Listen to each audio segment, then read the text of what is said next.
Sacerdotisa anglicana pode concelebrar na liturgia católica como rolou em Chapecó? Abraço. Já agora, já? Já começa com essa. Ai, vamos lá. O que aconteceu, gente? Aconteceu a instalação da Arquidiocese de Chapecó no dia 9 de fevereiro agora. E é muito comum que quando aconteça um evento como esse, se convide a membros de outras religiões para estarem presentes. Acontece essa... É uma diplomacia que acontece, né? De chamar para participar. Só que o que aconteceu? Eles chamaram uma... Eu não chamo de sacerdotisa anglicana, tá, gente? Por quê? Porque a igreja anglicana, ela é uma igreja protestante, tá? Então a igreja anglicana, ela é de denominação protestante. Então mesmo que nós estejamos diante de uma pessoa que se chama de sacerdotisa, na prática, ela é o que a gente conhece como pastor.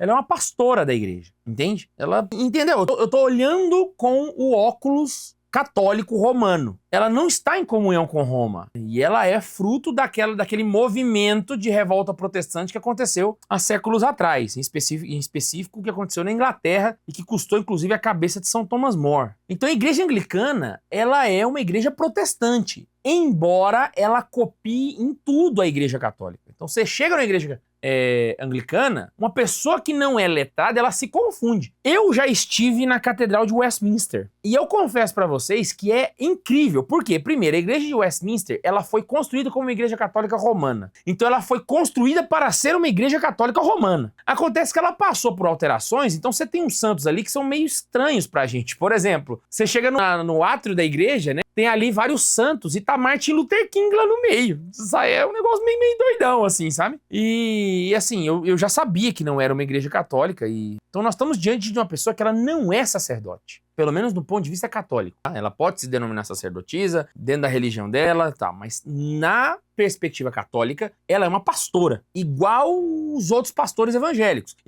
A igreja anglicana é uma denominação protestante. Igual você tem aí os calvinistas, os luteranos, os pentecostais, os anglicanos. Então, não existe em nenhuma circunstância a possibilidade de que ela concelebre na liturgia católica. Por quê? Porque ela não é um sacerdote católico. Ela não está apta, porque ela não goza da sucessão apostólica. Percebe o problema que está causando aqui? Então seria a mesma coisa de eu chamar, sei lá, o Valdomiro Santiago para concelebrar uma missa. Não pode. Na perspectiva católica, essa senhora é uma leiga. E ela não pode concelebrar uma missa do mesmo jeito que eu não posso. Entendeu a lógica da coisa? Então, ela não está apta para estar do jeito que foi colocado. Então, assim, primeiro, né, eu assisti às cenas da celebração. Ela entra no canto de entrada, né, junto com os sacerdotes. Não pode, tá errado. E o mais grave de tudo para mim, saca? Ela está no altar no momento da comunhão e ela comunga junto. Não pode. E assim, eu entendo uma coisa. Eu não estou defendendo que essa mulher seja desrespeitada. Eu não estou defendendo que essa mulher seja, sabe, excluída de completo da celebração. Mas é justo que esta mulher esteja no lugar que lhe cabe, dentro da celebração católica. Então, se por uma diplomacia você convida um pastor, uma pastora anglicana, um pai de santo para estar na celebração, é justo que essas pessoas ocupem os lugares que lhes são devidos. E quais são os lugares que lhes são devidos? O lugar dos leigos. Ela tem que estar sentada junto da assembleia ali. Entendeu? Esta mulher não é uma sacerdotisa do ponto de vista católico. É claro que na crença protestante, da crença anglicana protestante, ela pode se chamar de sacerdotisa, ela pode se chamar do que ela bem entender, ela é livre para isso, entendeu? Mas ao inseri-la dentro do ritual católico, dentro do rito católico, ao inseri-la dentro da fé católica, ela precisa ocupar o lugar que é justo que ela ocupe. Então, assim, o que é justiça? Justiça é você dar às pessoas aquilo que lhes é devido. Então, eu não estou dizendo que essa mulher deve ser expulsa da igreja. Não, porque isso é injusto. A igreja está aberta para que todos nela entrem, certo? Então, a igreja ela sempre estará de portas abertas para que todos que dela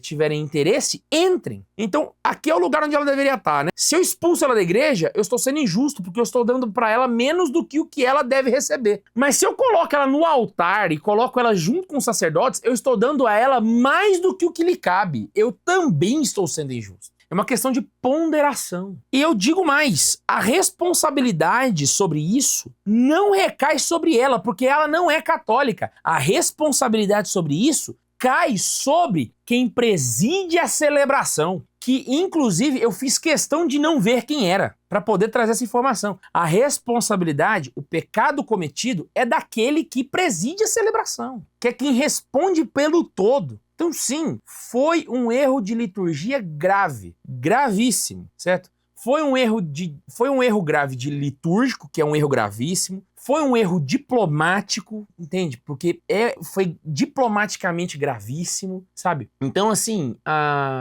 não entende? Imagina só que, sei lá, né, a gente chame... Deixa eu explicar de outra forma. O presbitério não é um lugar de honra cível. Quero explicar com essas palavras. O presbitério, durante a celebração da Eucarística, não é um lugar de honra cível. Você não coloca alguém no altar do mesmo jeito que você chama alguém para compor a mesa durante uma formatura. Porque durante uma formatura, existem os protocolos, mas é uma honra cível. Então você pode chamar alguém para lá. Agora, o presbitério não é isso. Não é isso. O presbitério, ele é o altar de sacrifício. Só pode estar ali, entende? Ocupando o lugar que o presbítero ocupa, quem está apto para agir em persona Christi. E aquela sacerdotisa não está apta para isso. Se ela não pode agir em persona Christi, ela não pode estar dentro da liturgia católica ocupando o lugar de alguém que tem essa responsabilidade. E eu não vou chamar de honra, porque agir em persona Christi não é uma honra, é uma responsabilidade. E eu acho que esse é talvez um dos maiores erros do sacerdócio moderno. Um dos maiores erros da visão moderna litúrgica. É encarar a liturgia católica como uma honra cível. Não! Deixa eu te falar uma coisa. E aqui eu quero dar uma outra perspectiva para quem tá me ouvindo. O altar, ele não é um lugar de pompa, não é um lugar de honra, não, ele é um lugar de sacrifício. Diria eu que talvez o altar é o pior lugar para se estar na igreja, porque o altar é a cruz. Qual é o pior lugar para se ocupar durante a crucificação? A cruz! Porque é quem vai se dar em sacrifício. E eu acho que a teologia da libertação, ela esquece desse detalhe. Agir em persona Christi é agir na pessoa de Cristo no momento do Calvário. É o pior lugar para se estar. Esse é o sentimento de luto que o sacerdote tem que levar para a missa. Porque ao entrar, ele está entrando como Cristo andou pela via sacra para se entregar por nós.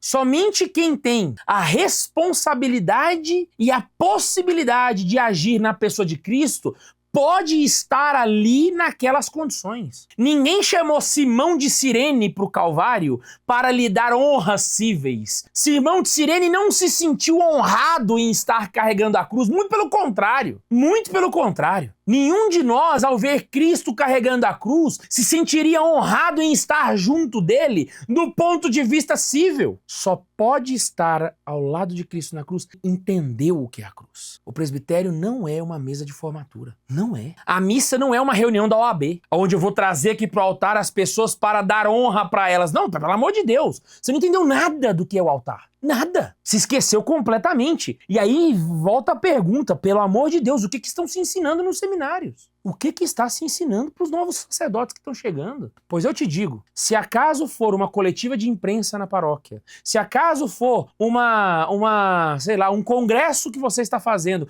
um congresso teológico no salão da paróquia, e aí a gente chamou pessoas de várias religiões, aí eu chamo ela para sentar na mesa, para compor a mesa. Beleza, a missa não é uma formatura, não é. Então errou gravemente, sabe? E eu peço muito que a igreja aos poucos vá retomando essa consciência do que é o altar. O que é o altar? A mesa da universidade onde o reitor senta não foi ungida com óleo. Não possui uma relíquia. Ninguém vai ser sacrificado lá. Chegou a hora de devolver para o altar a honra que o altar tem, a importância e o peso que o altar tem. E às vezes talvez o que falta para os sacerdotes, e eu estou falando isso como leigo, me desonra muito, me envergonha muito como catequista, direcionar essa mensagem a sacerdotes, entende? Falta para o sacerdote moderno um bom exame de consciência. E ao sentar-se atrás do altar, perceber que talvez uma das pessoas mais indignas de estar ali é o Senhor. Porque eu olho para os meus pecados, eu olho para a minha vida miserável e penso, eu não sou digno de estar ali naquele altar. Me envergonharia subir ali.